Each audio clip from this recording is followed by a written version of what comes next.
Hello दोस्तों, YouTube channel में हम आपका स्वागत करते हैं। आज टॉपिक लेके आए हैं फ्लावर पुष्प फूल के बारे में बताएंगे। पहला नंबर पे आवृतबीजी पादप एंजियोस्पर्म मनुष्य के लिए आवृतबीजी पादप पौधे आज सबसे महत्वपूर्ण हो गए हैं। आवृतबीजी का अर्थ ढका हुआ बीज, क्योंकि इस वर्ग के पौधों में बीज अंडाशय में बनता है। संसार में लगभग 2.5 लाख जाति है। 2 लाख जाति द्विबीजपत्री की होता है और 50,000 एक बीजपत्री का होता है। कहने का तात्पर्य आवृतबीजी पादप का बहुत बड़ी भूमिका है। इसके बाद एंथोलॉजी पुष्प विज्ञान, जिसमें पुष्प का अध्ययन किया जाता है, उसे पुष्प विज्ञान कहा जाता है, एंथोलॉजी कहा जाता है। इसके अंतर्गत फ्लावर आते हैं। पुष्प या फूल के बारे में बताना है। फूल है क्या चीज? फूल। पुष्प जो होता है उच्च पादपों में लैंगिक जनन के लिए संरचनाएं पाई जाती है, जिन्हें पुष्प कहते हैं। और पुष्प में पौधों में जनन अंग होते हैं। पौधों में जनन अंग, कुछ पौधों में प्रजनन अंग होता है। इसलिए पुष्प एक रूपांतरित प्ररोह कहलाता है। पुष्प के बारे में बताना है। पुष्प है क्या चीज? पुष्प के 4 भाग पाए जाते हैं। याद करने का तरीका है calyx, Corolla, androecium, gynoecium. Calyx, Corolla, androecium, gynoecium. Hindi में वह दलपुंज पुमंजयान, वह दलपुंज पुमंजयान। कहने का तात्पर्य है पुष्प में 4 भाग होते हैं। जिस पुष्प पहला वाला भाग को हम कैलिक्स कहते हैं। अब पुष्प के बारे में बताएं। जिसको हम पकड़े हैं इसे हम वृंत कहते हैं। अंग्रेजी में पेडिकल कहा जाता है। पेडिकल के ऊपर जो होता है कैलिक्स होता है। ये 5 जो हरे हरे रंग के होते हैं, इसे हम कैलिक्स कहते हैं। यह कैलिक्स का काम होता है। कैलिक्स जो होता है यह पत्ती के समान संरचनाएं दिखाई दे रही है। यह जो है भीतरी चक्रों की सुरक्षा करने का काम करती है। ये कैलिक्स जो हरा हरा रंग का होता है, ये कैलिक्स होता है। इनकी संख्या 5 होती है। और यह जो करोला को दलपुंज, ये जो लाल रंग के कलर है, इसे करोला कहा जाता है, जिसे दलपुंज कहा जाता है। दलपुंज जो होता है कीटों को आकर्षित करने के लिए होता है। और यह भाग जो एंड्रोसियम जो ये पतले पतले धागे के रूप में ये है, इसे हम एंड्रोसियम कहते हैं। और जो ये सीधा भाग है, इस भाग को हम मादा भाग कहा जाता है, जिसे गाइनोसियम के नाम से जाना जाता है। गाइनोसियम। यह पुष्प के 4 भाग होते हैं। हमने बताया कि कैलिक्स, करोला, एंड्रोसियम, गाइनोसियम, ये पुष्प के 4 भाग होते हैं। 4 भाग में इसमें मेल और फीमेल, मेल में यह एंथर पाया जाता है।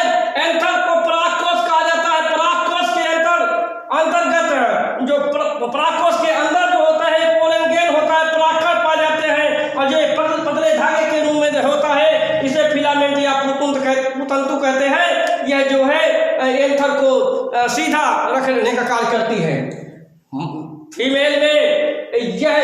फीमेल में लोटा के समान है। आगे वाले भाग को स्टिग्मा कहा जाता है, जिसे हिंदी में वर्तिका कहते हैं। इसको स्टील कहते हैं, जिसे वर्तिका कहते हैं। और लोटा के समान आकार होता है, जिसे ओरी अंडाशय के नाम से जाना जाता है। अंडाशय कहा जाता है। कि मेल में एंथर, पोलेजन, फिलामेंट पाए जाते हैं। और फीमेल में स्टिग्मा, स्टील, ओरी, वर्तिका अंडाशय पाए जाते हैं। इसमें एक जो हमने बताया कैलिक्स, करोला, एंड्रोसियम, गाइनोसियम, जो नीचे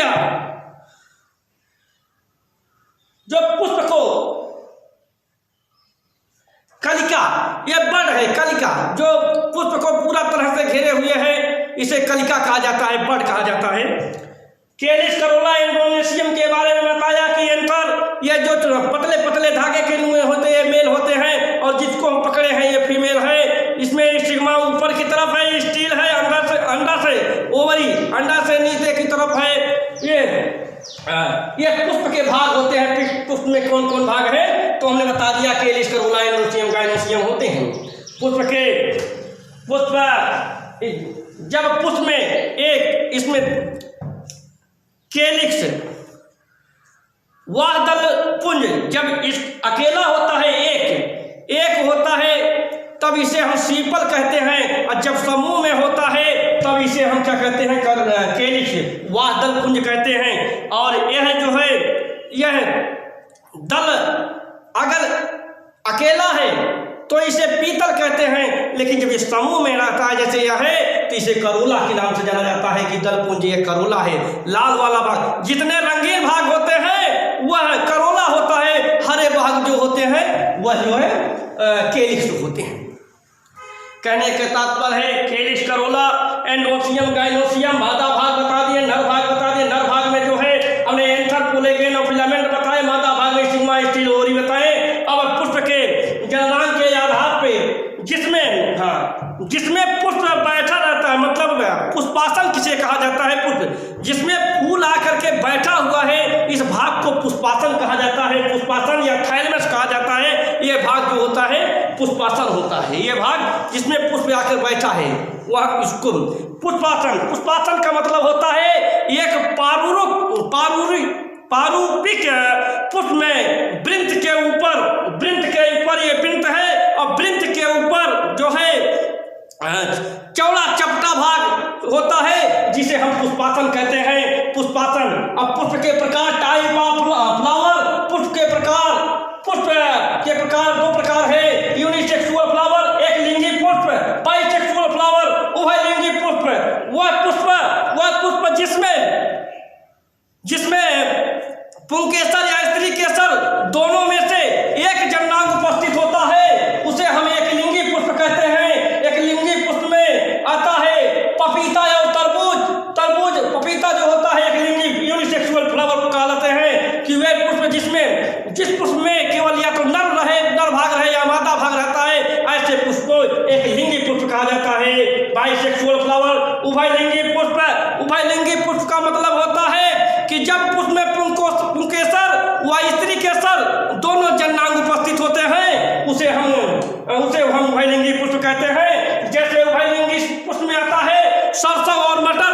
सरसों जो होता है, सरसों में मेल और फीमेल दोनों उपस्थित होते हैं, एंडोसियम गायनोसियम दोनों उपस्थित होते हैं। और ये सरसों का फूल है। सरसों के फूल में ये जो पतले पतले धागे के समान दिखाई देता है चारों तरफ, ये मेल होता है, और जो बीच में है जो है गायनोसियम ये फीमेल होता है। सरसों और जो है मटर के पौधे उभयलिंगी पुष्प होते हैं कि जिसमें मेल और फीमेल दोनों जननांग पाए जाते हैं, उपस्थित होते हैं, उसे हम उभयलिंगी पुष्प कहते हैं। अगला है कंप्लीट फ्लावर, पूर्ण पुष्प किसे कहते हैं, वे पुष्प जिनमें चारों चक्र पाए जाते हैं उन्हें पूर्ण पुष्प कहते हैं। और इनकम्प्लीट फ्लावर, अपूर्ण पुष्प, वे पुष्प जिनमें एक से अधिक चक्र अनुपस्थित होते हैं, ऐसे पुष्प को अपूर्ण पुष्प कहते हैं।